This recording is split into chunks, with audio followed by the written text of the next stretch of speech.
나는 그 순간 그의 목소리가 스피커를 통해 울려 퍼지는 걸 들으며 손가락이 떨리는 걸 느꼈다. 카메라 켜. 왜 안 켜? 내가 숨기려는 게 뭐야? 그의 말은 칼날처럼 날카로웠고 나는 이미 무너진 얼굴을 가리기 위해 카메라를 꺼놓은 상태였다.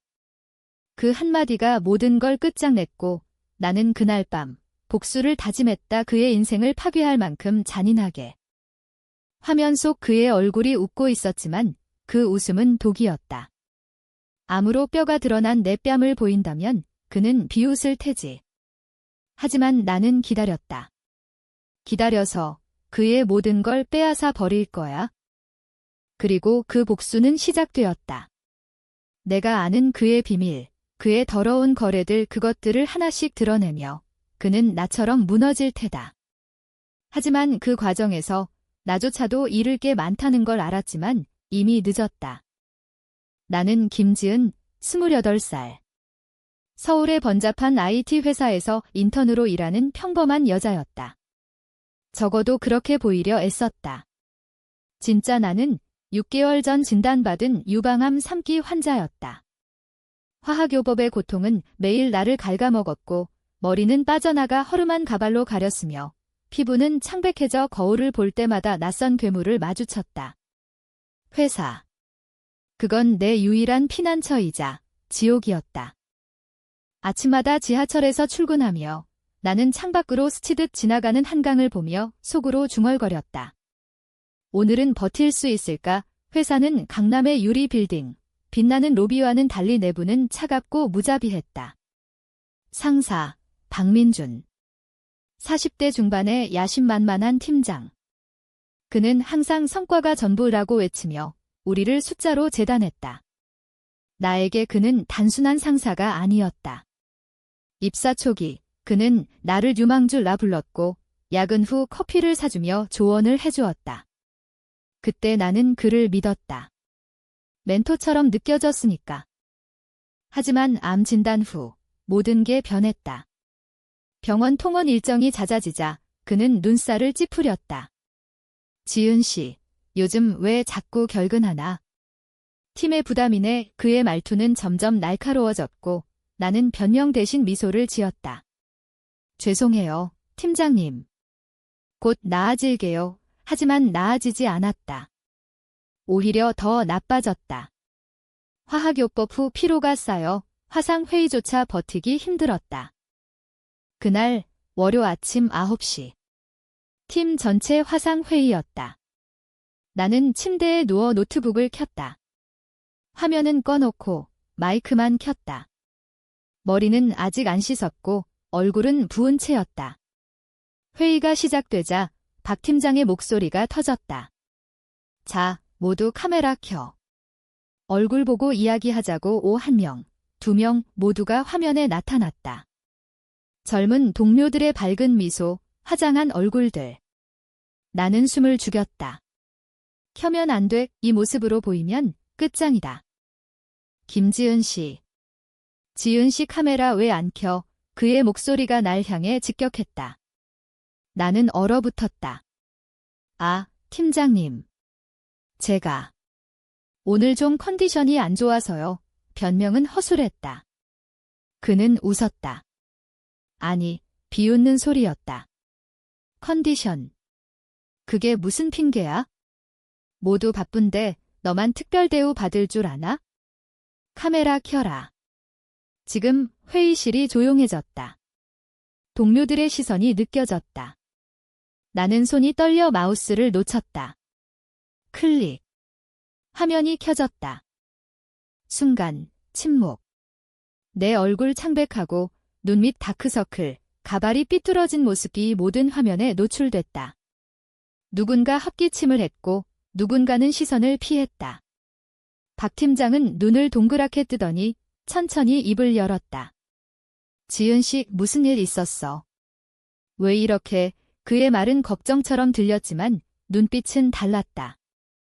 호기심, 그리고 약간의 불편함. 그는 곧 화제를 돌렸다. 어쨌든 보고서 마감은 오늘까지야. 지은 씨, 내 몫은. 나는 고개를 끄덕일 수밖에 없었다. 회의가 끝난 후 채팅창에 메시지가 쏟아졌다. 괜찮아. 쉬어 하지만 그 안에는 동정과 아주 약간의 거리감이 스며들었다. 그날 오후 나는 병원으로 향했다. 주사바늘이 팔에 꽂히며 나는 울었다. 울음은 화학요법의 고통 때문이 아니었다. 박 팀장의 그 한마디 카메라 켜라가 내 자존심을 찢어발겼다. 그는 알았어야 했다. 내가 병가를 신청한 적이 있었으니까. 암 투병 중이라는 걸 HR에 보고된 기록이 있을 텐데. 그는 무시했다. 아니, 모른 척했다. 그 순간 내 안에 무언가가 깨졌다. 증오, 처음으로 순수한 증오가 피어올랐다. 집에 돌아와 나는 그의 프로필을 뒤졌다. 링크드인, 인스타그램. 그는 완벽한 삶을 과시했다. 아내와 딸, 고급 아파트, 골프 여행. 하지만 나는 알았다. 회사 내에서 그의 소문. 박 팀장, 그 사람 프로젝트 빼앗아 먹는데 일가견 있지? 아내 쪽 집안이 돈 많아서 버티는 거야. 더 파고들었다. 이메일 백업, 공유 드라이브. 거기 있었다. 그의 비밀. 클라이언트 뇌물, 보고서 조작. 작은 거지만 쌓이면 치명적이다. 나는 노트북을 덮었다. 복수. 그 단어가 머릿속을 맴돌았다. 하지만 아직은 아니었다. 나는 더 약해질 테고 그는 더 강해질 테다. 기다려야 한다. 암처럼 천천히 갉아먹으며. 그날 밤 나는 꿈을 꿨다. 내가 그의 집에 서 있고 그가 무릎 꿇은 채 빌고 있다. 미안해, 지은아. 하지만 나는 칼을 들고 있었다. 깨어났을 때 손에 땀이 배어 있었다. 이건 시작일 뿐이다. 며칠 후 회사 분위기가 이상했다. 동료들은 나를 피했다. 아니, 정확히 말하면 조심스럽게 대했다. 지은 씨, 오늘은 어때? 라는 인사는 더 이상 캐주얼하지 않았다. 동정 어린 눈빛, 속삭이는 소문. 암이래. 젊어서 다행이지. 나는 웃으며 대답했지만 속은 타들어갔다. 박 팀장은 더 노골적이었다. 지은 씨, 내 업무는 이제 민수한테 넘길게. 내가.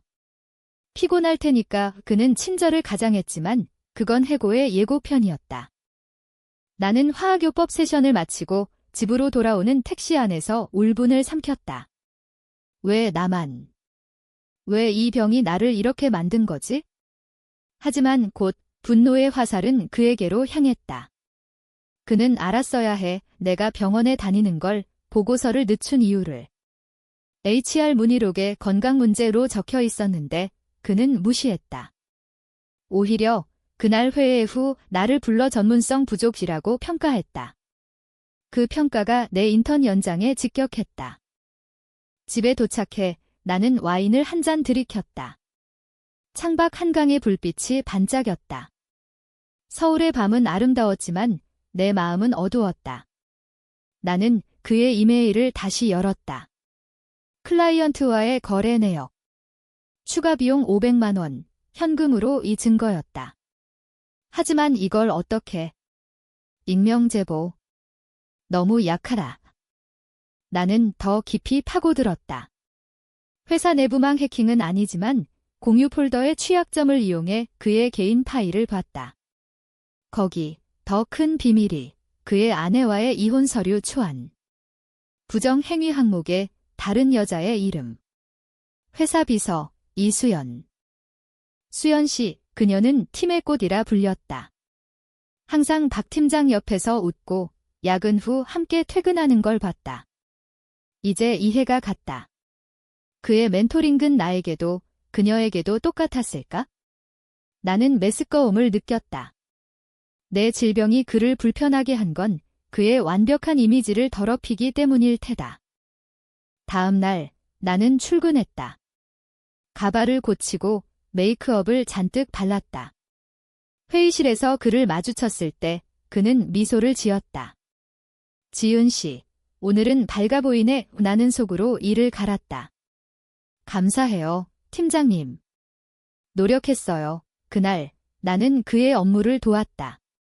보고서 수정, 클라이언트 이메일, 하지만 일부러 작은 실수를 넣었다. 숫자 하나, 날짜 하나, 그가 발견하지 못할 만큼 미묘하게. 퇴근 후 수연 씨를 찾아갔다. 카페에서 그녀를 기다렸다. 수연 씨, 팀장님과 가까우시죠? 그녀는 당황했다. 갑자기 왜? 나는 속삭였다. 그 사람, 당신 버릴 거예요. 이혼 서류 봤어요. 그녀의 얼굴이 창백해졌다.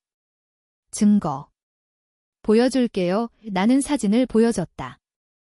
그녀는 울었다.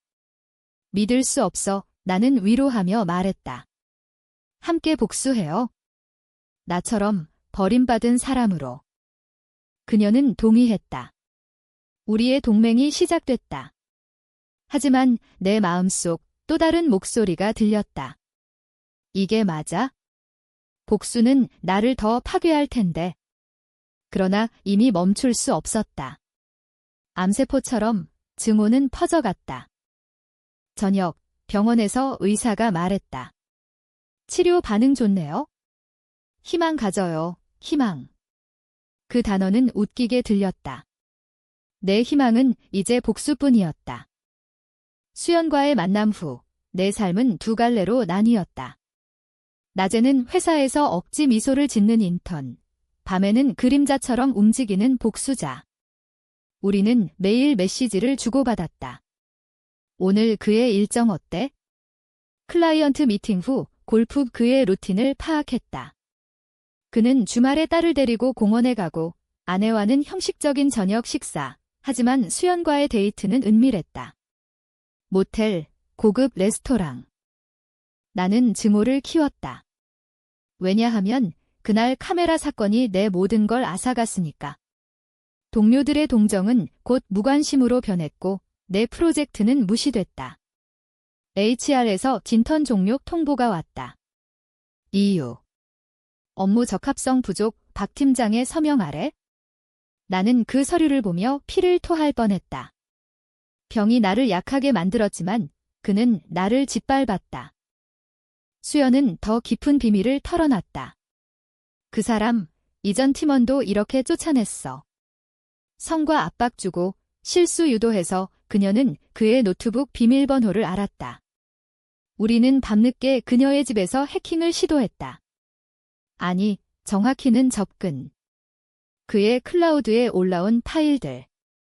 세금 탈루 증거, 뇌물 영수증. 이걸 세무서에 수연이 물었다. 나는 고개를 저었다.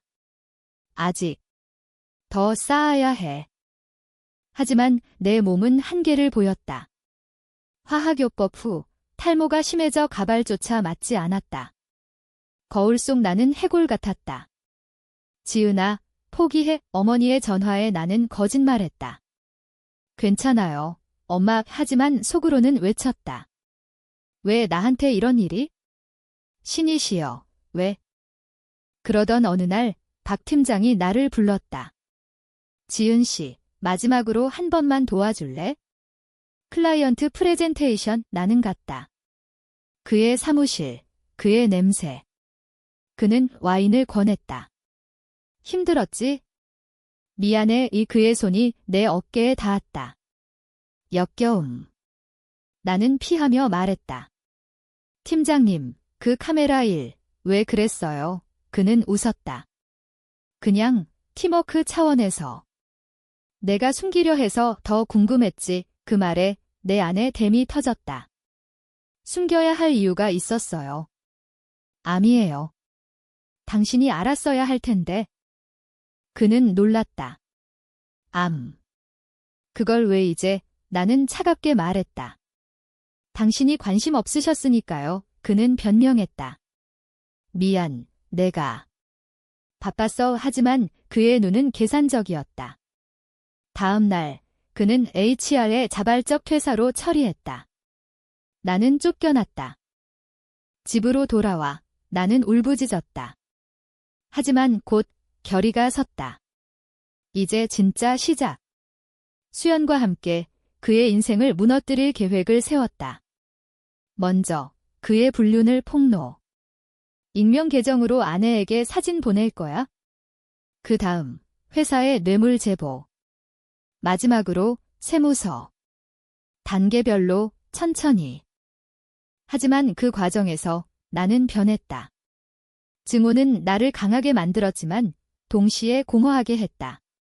밤마다 악몽. 내가 그를 죽이는 꿈 깨어나면 땀에 흠뻑.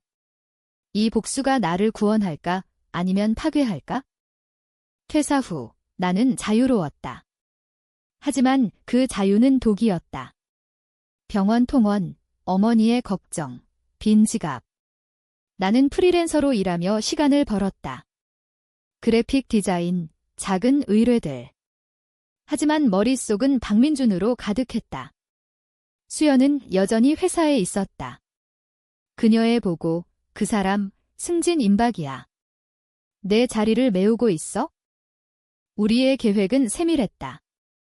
첫 번째 타격, 불륜 폭로. 나는 사진을 편집했다. 모텔 출입, 수연의 손을 잡은 그의 손 익명 이메일로 그의 아내 최은정에게 보냈다. 당신 남편의 진실 첨부 파일. 그녀의 반응은 빨랐다. SNS에 지혼 소송 건급이 올라왔다. 박 팀장의 페이스북이 조용해졌다. 그는 당황했다. 회사에서 수연을 피하고 나에게 연락 왔다. 지은 씨께 내 짓이야. 왜? 나는 전화를 받지 않았다. 하지만 메시지를 보냈다. 카메라 켜라고 한 대가예요. 그는 빌었다. 미안해. 돈 줄게. 치료비 역겹다. 돈. 내 상처를 돈으로 치부하나? 두 번째, 회사 제보. 나는 가짜 이메일로 인사팀에 뇌물 파일을 보냈다. 박민준 팀장의 부정 증거는 철저했다. 스크린샷, 거래 내역. 회사 내부 감사 시작. 그는 호출됐다. 수연의 증언, 제가 봤어요. 그녀는 위험을 무릅썼다. 나는 그녀에게 말했다. 고마워. 내 인생도 걸렸어. 그녀는 웃었다. 당신처럼 나도 배신당했으니까. 하지만 갈등이 생겼다. 어머니가 알았다. 지은아, 무슨 일 있니? 왜 이렇게 여위었어? 나는 털어놓았다. 암, 회사, 복수. 그녀는 울었다. 포기해. 그게 너를 죽일 거야. 나는 안았다. 엄마, 이게 내 치료예요. 정의를 찾는 거. 박 팀장의 반격이 왔다. 그는 나를 고소하려 했다. 명예훼손, 변호사 편지. 하지만 나는 준비했다. 내 녹음 그날 사무실 대화. 암. 왜 이제 그의 무지와 무관심이 증거였다. 소송은 그에 불리했다. 이제 세 번째 단계. 세무서 제보. 나는 파일을 모았다. 탈루액 2억. 하지만 그 전에 개인적 타격. 그의 딸, 초등학생. 나는 그녀의 학교에 익명으로 아빠가 나쁜 사람 편지. 잔인하다. 그래. 하지만 그는 내 삶을 그렇게 만들었으니까. 계획 중 나는 무너질 뻔했다. 화학요법 후유증, 구토와 피로. 병원에서 의사, 스트레스 줄여요. 암이 재발할 수 있어, 제발. 그 단어가 나를 흔들었다. 복수는 나를 죽일까? 하지만 이미 너무 깊이 들어왔다. 물러설 수 없었다. 수연과의 마지막 만남. 지은 씨, 그 사람 무너졌어. 자살 시도했다는 소문 나는 떨었다. 시도. 아직 죽게 할 순 없어. 그는 살아서 고통받아야 해. 세무서 제보 후 폭풍이 몰아쳤다. 박민주는 체포됐다. 뉴스에 그의 얼굴. IT 회사 팀장. 뇌물탈루 혐의 그의 아내는 이혼 소송 제기, 자산 동결. 딸은 학교에서 왕따. 그는 나에게 연락했다. 진심 어린 지은아, 제발. 다 끝났어. 용서해. 나는 녹음했다. 용서. 당신이 내 카메라를 켜라고 한 그날 내 인생이 끝났어요. 하지만 고조는 여기서 끝나지 않았다. 나는 그의 감옥 면회에 갔다. 철창 너머 그는 초췌했다. 왜 이렇게까지? 나는 속삭였다. 당신이 날 죽였으니까. 내 자존심, 내 미래에. 그는 울었다. 미안해. 내가 괴물이었어. 그 순간 내 안에 무언가가 흔들렸다. 이 사람이 나의 멘토였던 사람. 하지만 너무 늦었다. 수연은 회사를 그만뒀다. 이제 자유야. 우리는 포옹했다. 하지만 그녀의 눈에 죄책감. 우리가 넘어갔어. 나도 느꼈다. 복수의 쾌감은 짧았고 공허가 밀려왔다. 갑자기 반전. 그의 변호사가 나를 찾았다. 박민준 씨가 자백했어요. 당신 암투병을 앓았고 일부러 압박했다고. 왜? 승진을 위해 약한 팀원을 제거하려 했대요. 증거, 그의 일기. 김지은, 빨리 쫓아내야 해. 그녀의 병이 팀 이미지 망칠 테니까. 나는 분노로 떨렸다. 그는 일부러. 그 카메라 요구는 고의적 굴욕이었다. 나는 기자에게 그 일기를 넘겼다. 헤드라인, 상사의 잔인한 복수, 암 환자 인턴 괴롭힘, 여론이 들끓었다. 그의 혐의가 더 쌓였다. 감옥에서 그는 자살했다. 아니, 시도 후 사망. 뉴스, 뇌물팀장 자살. 나는 충격에 무너졌다. 죽었다. 내 복수가 그를 죽였다. 어머니가 안아줬다. 지은아, 이제 끝내. 하지만 끝나지 않았다. 내 암이 재발했다. 스트레스 때문. 의사, 사기. 병실에서 나는 창밖 서울을 봤다. 복수는 승리였나? 그는 지옥에 갔지만 나는 여전히 고통받는다. 하지만 후회는 없었다. 그는 대가를 치렀으니까. 재발 소식 후 세상이 회색빛이었다. 병실의 불빛, 모니터의 삐 소리. 어머니는 매일 왔다. 포기하지 마, 지은아. 나는 미소 지었다. 할게요. 하지만 속으로는 물었다. 이 모든 게 무슨 의미일까? 박민준의 죽음은 내 승리였지만 나를 더 깊은 구렁으로 밀어넣었다. 수연이 방문했다. 기사 봤어. 당신 덕에 회사 개혁됐대. 환자 보호 정책 새로 만들어졌어. 작은 위안. 하지만 그녀의 눈, 미안해. 내가 더 강하게. 우리는 손을 잡았다. 함께 이겨내자. 치료는 혹독했다. 방사선, 수술.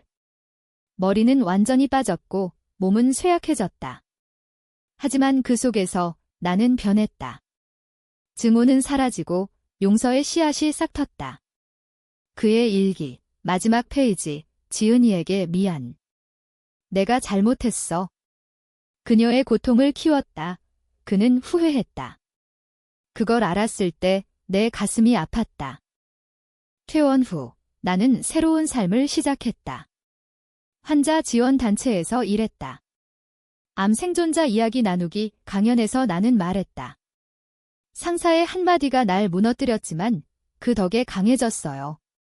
복수는 때론 독이지만 정의는 빛이에요. 청중의 박수. 그 순간 나는 살았다. 한강 다리에서 바람이 불었다. 그의 유골은 아내가 뿌렸다고. 나는 속으로 중얼거렸다. 쉬어요, 팀장님. 이제 끝. 내 암은 완치될까? 모르겠지만 싸울 거야. 그날 카메라처럼 세상에 내 얼굴을 보여줄 거야. 강하고 아름답게. 결말은 비극적이지 않았다. 이름 속에 나는 다시 태어났다. 복수의 대가는 컸지만 공정했다. 그리고 그 공정함이 나를 자유롭게 했다.